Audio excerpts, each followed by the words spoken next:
Hello everyone, welcome back to Hindi Gyan e learning.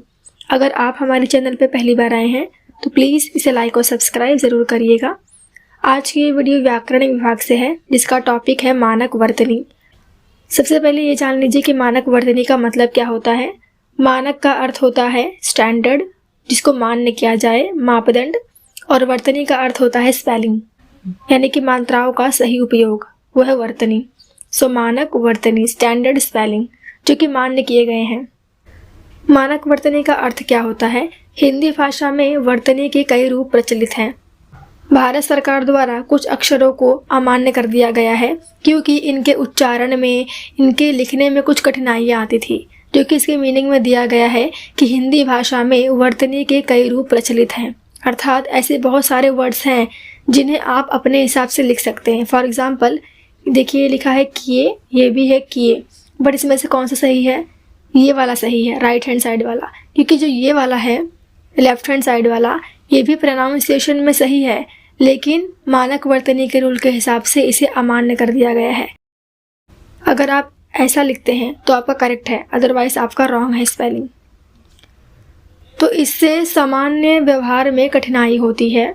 इस कठिनाई को दूर करने के लिए भारत सरकार के शिक्षा विभाग ने वर्तनी के जो रूप मान्य किए हैं उन्हें मानक वर्तनी कहते हैं। ये था इसका मीनिंग कि मानक वर्तनी क्यों है और किसे कहते हैं।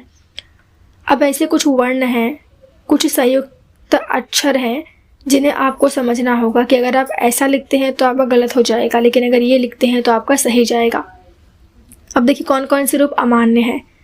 अब यहाँ पे देखिए र है, उसके बगल में व है। एक्चुअली में इसे हम बोलेंगे ख।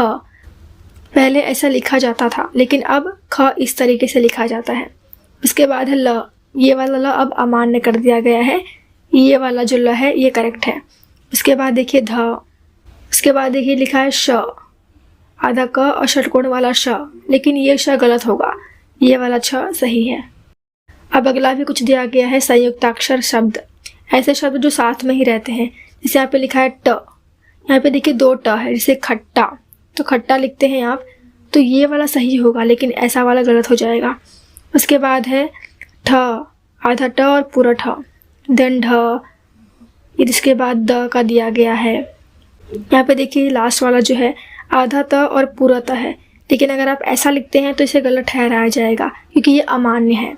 लेकिन जो ये वाला त है इसे हम करेक्ट बोलेंगे। तो मानक वर्तनी के हिसाब से ये जो है इनको मान्य किया गया है और इन शब्दों को अमान्य किया गया है। अगला है क्रिया के रूप, यानी ऐसे भी कुछ शब्द हैं जो क्रिया का बोध कराते हैं, लेकिन अगर आप लिखेंगे तो वो रॉन्ग हो जाएगा। कैसे देखिए, यहाँ पे लिखिए, लिखा गया है किए। ये वाला किए पढ़िए और ये वाला पढ़िए, दोनों का उच्चारण बिल्कुल भी सेम है, एकदम सेम है, कुछ भी फर्क नहीं मालूम पड़ेगा, लेकिन देखने में सिर्फ ये वाला सही है और ये वाला गलत है। उसके बाद है गए, इनकरेक्ट, ये वाला करेक्ट। उसके बाद नई, नई में बड़ी ई आएगा, ना कि बड़ा या पे बड़ी की मात्रा। उसके बाद है रुपए, उच्चारण बिल्कुल सेम है, आपने ये के ऊपर ए की मात्रा लगा दी, लेकिन ये गलत हो जाएगा, ये वाला रुपए सही है। उसके बाद हुआ, गलत, हुआ, ये वाला सही होगा। बहुत सारे बच्चे ऐसे होते हैं जो परीक्षा में ऐसे वर्ड्स को लिख के आ जाते हैं, क्योंकि उनका उच्चारण सेम है, लेकिन अब हमें उच्चारण के साथ साथ शब्दों को भी ध्यान से देखना है कि कौन सा सही है और कौन सा गलत है। उसके बाद कुछ वर्ड हैं जिन्हें हम बोलते हैं अनुनासिक का प्रयोग, यानी कि जिसमें देखिए जो ना है वो बोलने में ना है, लेकिन लिखने के समय हमें उसे बिंदी के थ्रू शो करना है। जैसे कि यहाँ पर है हिंदी, ये वाला हिंदी भी सही है और ये वाला सही है, लेकिन मान्य सिर्फ इसे किया गया है, न कि ये वाला। उसके बाद गंगा, गंगा में भी ये वाला गंगा जो न है वो ऊपर बिंदी के थ्रू आएगा, इसमें भी जो न है वो कहाँ पर हो जाएगा, बिंदी बन जाएगा। देन चंचल, चंचल में भी जो न का उच्चारण है वो बिंदी के रूप में बन जाएगा। तो ये है मान्य और ये है अमान्य। अब कई बार देखिए हम बहुत सारे शब्द ऐसे होते हैं जिनके बीच में हाइफन आता है, लेकिन हम उसे लगाना भूल जाते हैं क्योंकि हमें नहीं पता होता। लेकिन अब आपको ये सब ध्यान देना है कि हाइफन का प्रयोग कहाँ कैसे करना है। देखिए अमान्य कौन कौन से हैं। अगर आपने ऐसा लिखा राम श्याम तो ये अमान्य है, बल्कि राम हाइफन श्याम लिखा तो ये सही है। देन राम लक्ष्मण, दोनों साथ साथ शब्द हैं, दोनों हमेशा साथ में रहते हैं, तो ऐसे शब्द के बीच में हाइफन लगना ही है। दिन रात, खान पान, आगे आगे, ज़रा सा, फूल सा, हल्का सा, ये ऐसे शब्द हैं जो साथ में तो हैं लेकिन हाइफन के जरिए साथ में रहेंगे। अगर आपने हाइफन नहीं लगाया तो आपका ये गलत हो जाएगा। अब बात करते हैं मानक उच्चारण की, कि किस तरह से उसका उच्चारण करना है कि आपका स्पेलिंग मिस्टेक ना हो।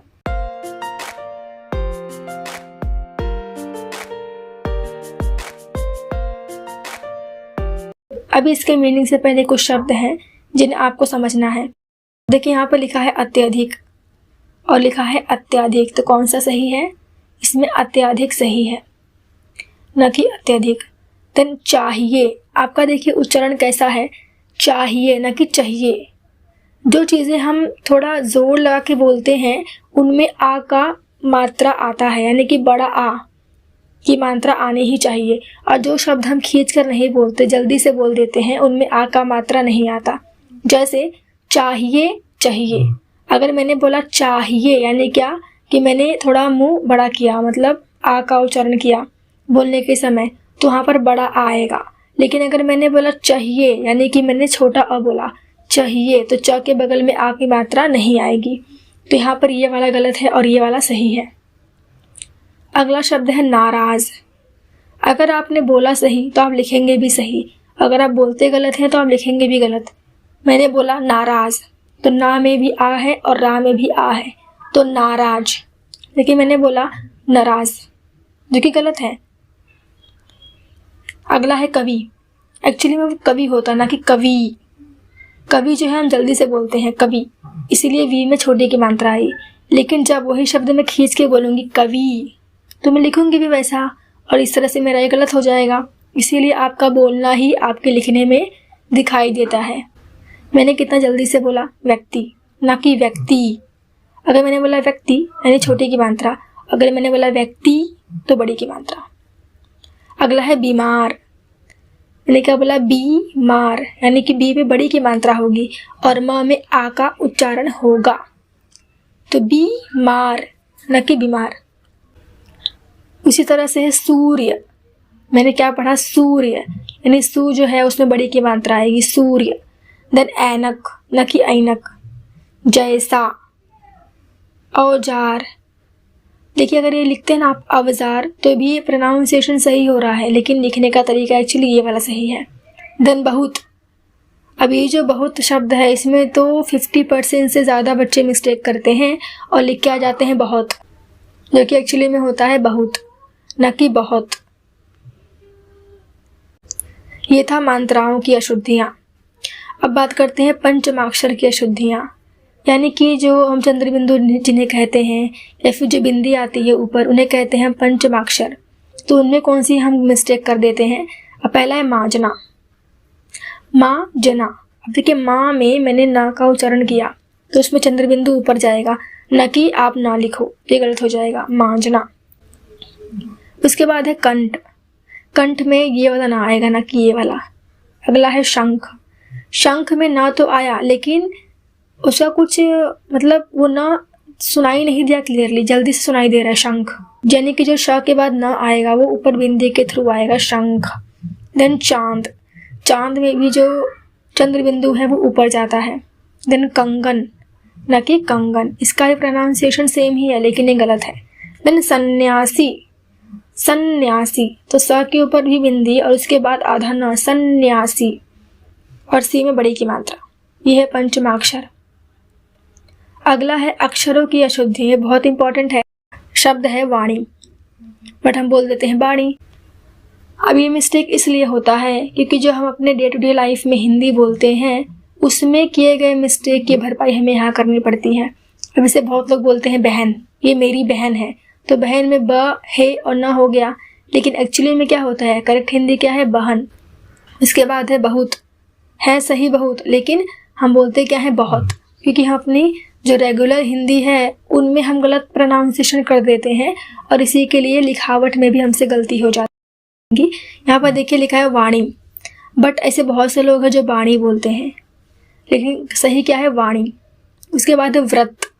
बहुत लोग व्रत बोलते हैं, बहुत सारी ऐसी लेडीज़ हैं जो व्रत बोलती हैं, एक्चुअली में वो व्रत होता है वो। उसके बाद है वन, न कि बन। उसके बाद है अशोक। अब देखिए श है ना कि स, अशोक नहीं बल्कि अशोक। देन प्रशंसा। इसके बाद है प्रसाद, न कि प्रसाद। देन झूठ, न कि झूठ। होता है वो झूठ, ठ ठठेरा वाला ठ, न कि टमाटर वाला ट। देन कक्षा, न कि कक्षा। देन क्षमा, न कि क्षमा। कृतज्ञ, ये वाला मिस्टेक भी होता है बहुत लोग से कि ये नीचे वाला कब आए और ऐसा वाला कब आए। कृतज्ञ और कृतज्ञ। देखिए प्रोनाउंसिएशन कैसा है, क्री। जब मैंने बोला क्री यानी कि उस पर छोटी की मात्रा भी है और र भी है, तो ये वाला सही है, तो ये वाला आएगा। लेकिन मैंने बोला कृतज्ञ, नॉट कृतज्ञ, मैंने कृतज्ञ बोला, जो नीचे वाला र है ये वाला आएगा, कृतज्ञ। ये ऋषि, ऋषि हमेशा ये वाला सही होता है ना कि ये वाला। आज्ञा, ये वाला सही है। अर्थ, ना कि अर्थ। देन उज्ज्वल, उज्ज्वल। जो है मैंने 2 बार बोला, उज्ज्वल। उसके बाद स्टेशन, ना कि स्टेशन। देन लड़का। अब काफ़ी सारे बच्चे ऐसे होते हैं जो जल्दी जल्दी में पेड़, लड़का, ये सब के नीचे जो ड है, ड के नीचे जो बिंदी आती है, आप वो लगाना भूल जाते हो। या ध्यान देना है कि अगर बिंदी आएगा तो वो ड हो जाता है और बिंदी नहीं आया तो वो ड हो जाता है। आगे कुछ प्रश्न दिए गए हैं जिन्हें हमें शुद्ध करके लिखना है, अर्थात कुछ जो शब्द हैं उनमें स्पेलिंग मिस्टेक है जिसे हमें सही करना है। क्वेश्चन है, निम्नलिखित शब्दों को शुद्ध रूप में लिखिए। पहला है स्थिति। आपका उच्चारण कैसा होगा, स्थिति लिखा है, लेकिन एक्चुअली में क्या होता है स्थिति। हम जल्दी से पढ़ते हैं स्थिति, अर्थात ती में छोटी की मात्रा आएगी, तो क्या होगा सही, स्थिति, ना कि स्थिति। दूसरा है शेषव, सही होगा शैशव। तीसरा निरुपाय, उसका होगा निरुपाय, सही है ये। चौथा है बुजुर्ग लिखा है, लेकिन होता क्या है बुजुर्ग, जल्दी से मैंने पढ़ा बुजुर्ग, यानी कि दोनों में छोटे ऊ की मात्रा आएगी, बुजुर्ग ना कि बुजुर्ग। पांचवा है बंधु, लेकिन सही क्या होता है बंधु, यानी कि छोटी ऊ की मात्रा। अगला है बढ़िया, एक्चुअली में क्या होता है बढ़िया, यानी कि ढ में नीचे बिंदी आएगी, बढ़िया।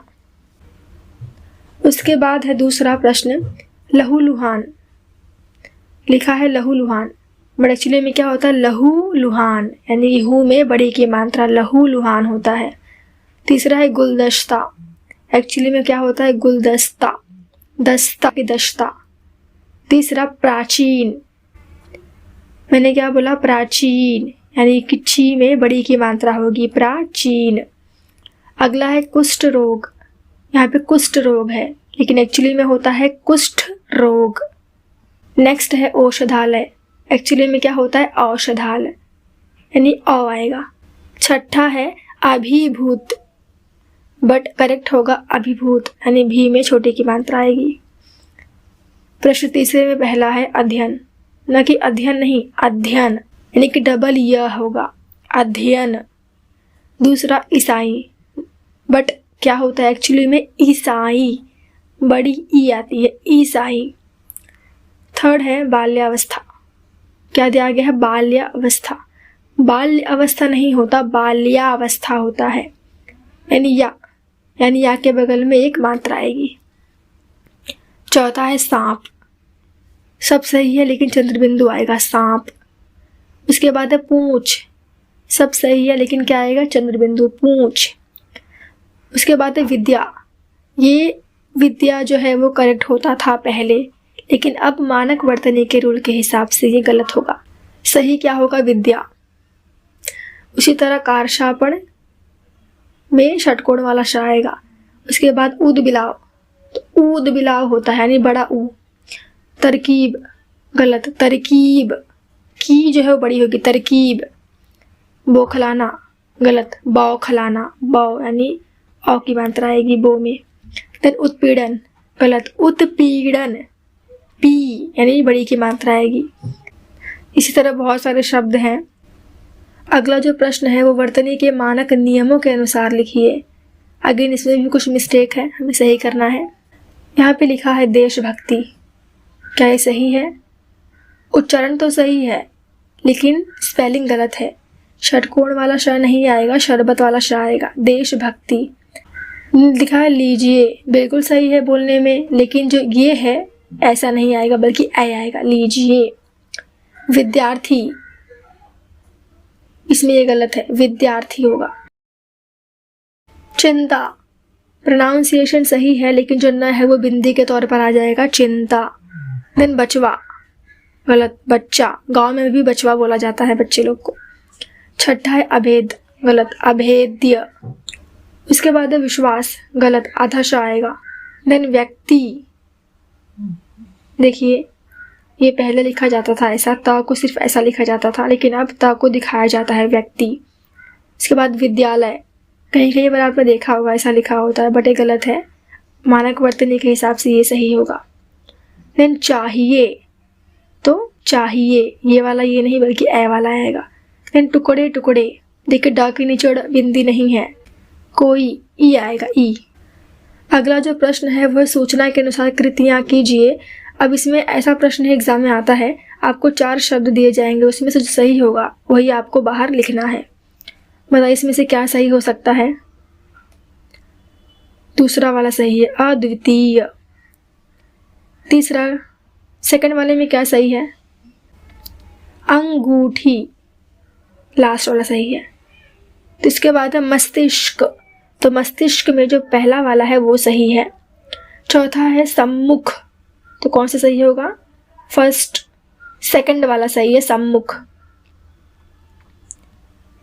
तो ये थे कुछ प्रश्न मानक वर्तनी पे जो एग्जाम में आते ही आते हैं। और इस वीडियो के साथ ही अब आपको अपने उच्चारण में और स्पेलिंग को सही करने में काफ़ी मदद मिलेगी। आप पूरे वीडियो को एक बार वापस ज़रूर देखिएगा, अब आपको स्पेलिंग सही करने में बहुत हेल्प मिलेगी। इस तरह से मानक वर्तनी का ये वीडियो यहीं पर समाप्त होता है। Thanks for watching.